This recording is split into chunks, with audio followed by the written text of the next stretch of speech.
Sanju Samson Chennai Super Kings ക്യാമ്പിലേക്ക് വരിക എന്ന് പറയുന്നത് നമ്മൾ വെറുതെ കാണരുത്. ചെന്നൈ ഇപ്പോൾ സഞ്ജുവിനെ വെച്ച് മൈലേജും മാർക്കറ്റും ചെയ്തുകൊണ്ടിരിക്കുകയാണെന്ന് പറഞ്ഞാലും അതിനകത്ത് അതിശയോക്തിയൊന്നുമില്ല. നിങ്ങൾ ചെന്നൈ സൂപ്പർ കിങ്സിൻ്റെ യൂട്യൂബ് പേജിലോ ഇൻസ്റ്റാഗ്രാം പേജിലോ ഒന്ന് പോയിട്ട് ലാസ്റ്റ് 3 വീഡിയോ എടുത്ത് നോക്കിയാൽ അതും 3 സഞ്ജു സാംസണെ കുറിച്ചാണ്. ഒരു പ്ലെയറിനെ കുറിച്ച് അടുപ്പിച്ച് 3 വീഡിയോകൾ ചെന്നൈ സൂപ്പർ കിങ്സ് ഇതുവരെ ചെയ്തിട്ടില്ല. ഞാൻ വീണ്ടും ആവർത്തിക്കുന്നു, ഇതുവരെ ചെയ്തിട്ടില്ല. Taking Dhoni for example as well. ധോണിയെ പോലും അടുപ്പിച്ചൊരു 3 വീഡിയോ ചെന്നൈ സൂപ്പർ കിങ്സ് ഇതുവരെ ചെയ്തിട്ടില്ല. പക്ഷേ സഞ്ജുവിൻ്റെ ഈ വീഡിയോ കുറച്ചുകൂടെ ഹാർട്ട് വാമിംഗ് ആണ്. ഡെൻ കമ്മിങ് എന്ന് പറഞ്ഞുകൊണ്ടാണ് ചെന്നൈ സൂപ്പർ കിങ്സ് ഈ ഒരു വീഡിയോ പോസ്റ്റ് ചെയ്തിരിക്കുന്നത്. ചെന്നൈ സൂപ്പർ കിങ്സ് ക്യാമ്പിലേക്ക് സഞ്ജു സാംസൺ വരുന്നു, ആദ്യ ദിവസത്തെ ക്യാമ്പ് എങ്ങനെ ഉണ്ടായിരുന്നു, ട്രെയിനിങ് സെഷൻസ് എങ്ങനെ ഉണ്ടായിരുന്നു എന്നതുകൊണ്ടാണ് സംസാരിക്കുകയും ചെയ്യുന്നത്. വളരെ രസകരമായിട്ടൊരു വീഡിയോ ആണ്. സഞ്ജു സാംസൺ ഒരു ഹോട്ടൽ മുറിയിലേക്ക് വന്ന് 11ാം നമ്പർ ജേഴ്സി അല്ലെങ്കിൽ 11ാം നമ്പർ കിറ്റിൽ സാംസൺ എന്ന് എഴുതിക്കൊണ്ട് മാധ്യമ മുന്നിൽ പോസ്റ്റ് ചെയ്യുന്നു. അതിനുശേഷം അദ്ദേഹത്തിൻ്റെ റൂമിലേക്ക് പോയി അദ്ദേഹത്തിൻ്റെ ജേഴ്സി മാറി ചെന്നൈ സൂപ്പർ കിങ്സിൻ്റെ ജേഴ്സി ആദ്യമായി അദ്ദേഹം അണിഞ്ഞുകൊണ്ട് അദ്ദേഹം ചെന്നൈയുടെ ബസ്സിലേക്ക് കയറി പോകുന്ന കാഴ്ച. അതിനുശേഷം അവിടെ നിന്ന് ഇറങ്ങി വരുന്നു. ആ ഇറങ്ങി വന്ന് കഴിഞ്ഞിട്ട് പിന്നീട് കട്ട് ചെയ്ത് പോകുന്നത് നെറ്റ്സ് സെഷനിലേക്കാണ്. അദ്ദേഹം MA ചിദംബരം സ്റ്റേഡിയത്തിലേക്ക് പോകുന്നു. അവിടെ നിന്നുകൊണ്ട് അദ്ദേഹത്തിൻ്റെ ട്രെയിനിങ് സെഷൻ. അവിടെ ഇതാ കിറ്റുമായി സാക്ഷാൽ മഹേന്ദ്ര സിംഗ് ധോണി എത്തുന്നു. സഞ്ജു സാംസണും മഹേന്ദ്ര സിംഗ് ധോണിയും തമ്മിലൊരു നീണ്ട കോൺവെർസേഷൻ നടക്കുന്നു. ചിലപ്പോൾ ടീമുമായി ബന്ധപ്പെട്ടായിരിക്കും, അല്ലെങ്കിൽ അതുമായി ബന്ധപ്പെട്ട് ഒന്നുമല്ലായിരിക്കും. എന്തായാലും ആ കോൺവെർസേഷൻ എന്താണെന്ന് CSK ഇതുവരെ വെളിപ്പെടുത്തിയിട്ടില്ല. അതിന് പിന്നാലെ കാണുന്നത് ഋതുരാജ് ഗെയ്ക്വാദ് എന്ന ക്യാപ്റ്റനുമായിട്ടും സഞ്ജു സാംസൺ സംസാരിക്കുന്നതാണ്. പിന്നീട് അവിടുത്തെ നെറ്റ് ബോളേഴ്സുമായിട്ടും CSKയിലെ മറ്റ് ടീം അംഗങ്ങളുമായിട്ടൊക്കെ സംസാരിക്കുന്നു.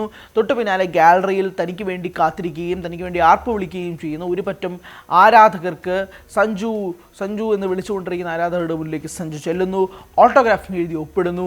അതിന് പിന്നാലെ അവർക്ക് സെൽഫി എടുത്ത് കൊടുത്തിട്ടാണ് സഞ്ജു തിരിച്ച് മടങ്ങിപ്പോകുന്നത്. ഈ വീഡിയോ സമൂഹ മാധ്യമങ്ങളിൽ വളരെയധികം വൈറലാണ്. CSKയെ സംബന്ധിച്ചിടത്തോളം സഞ്ജു വരുന്നത് എന്ന് പറയുന്നത് വെന്റിലേറ്ററിൽ നിന്ന് കരയ്ക്ക് എത്തിക്കുക എന്നതുപോലെ തന്നെയാണ്. വെന്റിലേറ്റർ എന്ന് പറയാൻ കാരണം CSK ഒരിക്കലും ഓർക്കാൻ ആഗ്രഹിക്കാത്തൊരു സീസണാണ് കഴിഞ്ഞ വർഷത്തേത്.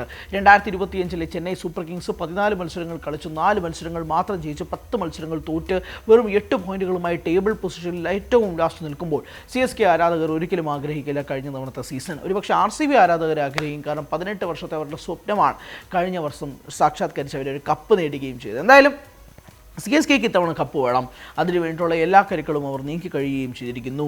ഗെയ്ക്വാദിലൂടെ ക്യാപ്റ്റൻസിയിൽ മുന്നോട്ട് പോകുന്നുണ്ടെങ്കിൽ പോലും സഞ്ജു സാംസൺ എന്ന് പറയുന്ന ഒരു ട്രംപ് കാർഡ് ഇറക്കിക്കൊണ്ട് തന്നെയാണ് CSK കളിക്കാൻ പോകുന്നത് എന്ന കാര്യത്തിൽ തർക്കമൊന്നുമില്ല. നിലവിൽ സഞ്ജു മിന്നും ഫോമിൽ നിൽക്കുകയാണ്. T20 ലോകകപ്പിലെ അവസാനത്തെ 3 ഇന്നിങ്സുകൾ 97, 89, 89 എന്ന 3 ഇന്നിങ്സുകൾ മതി അദ്ദേഹം പ്ലെയർ ഓഫ് ദി ടൂർണമെൻറ്റ് എന്തുകൊണ്ട് അർഹനായെന്ന് ചോദിക്കാൻ. ആ പ്ലെയർ ഓഫ് ദി ടൂർണമെൻറ്റിലെ അതേ മൊമെൻറ്റം തന്നെ ഷിഫ്റ്റ് ചെയ്ത് IPLലേക്ക് കൊണ്ടെത്തിക്കുക എന്ന് തന്നെയാണ് CSKയും ഉദ്ദേശിക്കുന്നത്. 28-ാം തീയതി IPL ആരംഭിക്കുകയാണ്. CSKയുടെ ആദ്യത്തെ മത്സരം രാജസ്ഥാൻ റോയൽസിനെതിരെയാണ്. അവിടെയാണ് വീണ്ടും സഞ്ജു സാംസന്റെ പ്രസക്തി ഏറുന്നത്. താനാക്കി മാറ്റിയ ഒരുപക്ഷെ രാജസ്ഥാൻ റോയൽസിന് വേണ്ടിയിട്ട് ഇത്രയധികം വർഷങ്ങൾ ടീമിലുണ്ടായിരുന്നു. അതിനുശേഷം ക്യാപ്റ്റനാവുന്ന വളർച്ചയ്ക്ക് നമ്മുടെ കൺമുന്നിൽ കൂടിയാണ് സംഭവിക്കുന്നത്. തന്നെ താനാക്കി മാറ്റിയ രാജസ്ഥാൻ റോയൽസിനെതിരെയാണ് സഞ്ജു സാംസൺ CSK ജേഴ്സിയിൽ ആദ്യത്തെ മത്സരം കളിക്കുന്നത്. അതുപോലെ തന്നെയാണ് ഇപ്പോൾ രാജസ്ഥാൻ റോയൽസിൻ്റെ ഇപ്പോഴത്തെ ജേഴ്സിയിൽ നിൽക്കുന്ന രവീന്ദ്ര ജഡേജ CSKയ്ക്കെതിരെ കളിക്കുന്നത് എന്നത് പ്രത്യേകതയും കൂടിയുണ്ട്. എന്തായാലും സാം കർണും മതീഷ പത്തിരാനയും നിലവിൽ റൂൾഡ് ഔട്ട് ആണ് എന്നുള്ളതാണ് റിപ്പോർട്ടുകൾ വരുന്നത്. അങ്ങനെയാണെങ്കിൽ CSKയ്ക്ക് നല്ല ഇരട്ടി ലാഭമാണ്, രാജസ്ഥാന് നഷ്ടവും കൂടിയാണ്. കാരണം സാം കർണയും ജഡേജയും ട്രേഡ് ചെയ്തുകൊണ്ടാണ് അവർ സഞ്ജുവിനെ വാങ്ങിയത്. ഇപ്പോൾ സാം കർൺ തന്നെ പുറത്താവുകയാണെങ്കിൽ അത് രാജസ്ഥാന് വലിയ നഷ്ടമാണ് ഉണ്ടാക്കുന്നത് എന്ന കാര്യത്തിൽ തർക്കമൊന്നുമില്ല. So Ravindra Jadeja versus CSK ഒരു ഭാഗത്ത്, സഞ്ജു സാംസൺ വേഴ്സസ് രാജസ്ഥാൻ റോയൽസ് മറ്റൊരു ഭാഗത്ത് എന്നതാണ് സാഹചര്യം. എന്നാൽ പോലും സഞ്ജുവിനെ ഒരു ബ്രാൻഡാക്കി തന്നെ CSK വളർത്തിയെടുക്കാൻ തന്നെയാണ് ശ്രമിക്കുന്നത്. രാജസ്ഥാൻ എങ്ങനെയാണ് സഞ്ജുവിനെ ബ്രാൻഡാക്കിയത് അതേ രീതിയിൽ തന്നെ ഒരു കുറവും വരുത്താതെ തന്നെ തൻ്റെ ബ്രാൻഡിനെ ഒരു തരത്തിലും കുറയ്ക്കാതെ IPLൽ CSK പ്രൊമോട്ട് ചെയ്തുകൊണ്ടിരിക്കുകയാണ്. കാരണം സഞ്ജു എന്ന ഫാക്ടർ ചെറുതൊന്നുമല്ല. സഞ്ജു സാംസണെയും വിരാട് കോഹ്ലിയുടെയും ഇൻസ്റ്റഗ്രാം പോസ്റ്റ്, അതായത് റോയൽ ചലഞ്ചേഴ്സ് ബാംഗ്ലൂർ വിരാട് കോഹ്ലിയെ വെച്ചൊരു പോസ്റ്റിലും ചെന്നൈ സൂപ്പർ കിങ്സ് സഞ്ജു സാംസനെ വെച്ചുള്ള പോസ്റ്റിലും ലൈക്കുകളുടെ എണ്ണം തന്നെ നമുക്ക് മനസ്സിലാക്കും സഞ്ജുവിനുണ്ടാക്കുന്ന ഒരു ഭീകരമായ ഇമ്പാക്റ്റ്. പക്ഷേ വിരാട് കോഹ്ലിയെക്കാളും ലൈക്സ് സഞ്ജു സാംസൺ ഉണ്ടാക്കിയെടുക്കാൻ കഴിയുന്നു. അത്ഭുതമൊന്നുമില്ല. കാരണം BCCIയുടെ പേജിലൊക്കെ പോയി എടുത്ത് നോക്കിയാൽ, അല്ലെങ്കിൽ ഇന്ത്യൻ ക്രിക്കറ്റ് ടീമിലെ ഫേസ്ബുക്ക് പേജിലൊക്കെ പോയി എടുത്ത് നോക്കിയാൽ അവിടെ ക്യാപ്റ്റൻ സൂര്യകുമാർ യാദവിനേക്കാൾ എത്രയോ ഇരട്ടി ലൈക്കുകൾക്കും ഷെയറും ഒക്കെയാണ് സഞ്ജുവിന് കിട്ടുന്നത്. സോഷ്യൽ മീഡിയയിൽ സഞ്ജുവിൻ്റെ പവർ ചെറുതൊന്നുമല്ല. അതുതന്നെയാണ് CSK യൂസ് ചെയ്യാൻ ശ്രമിക്കുന്നത്.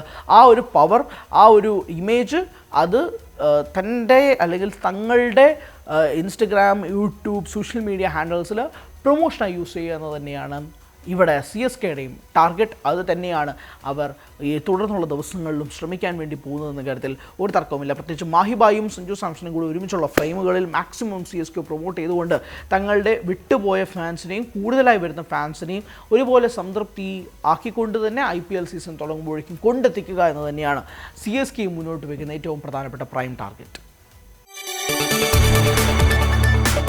കൂടുതൽ വാർത്തകൾക്ക് News 18 Keralam YouTube channel subscribe ചെയ്യുക.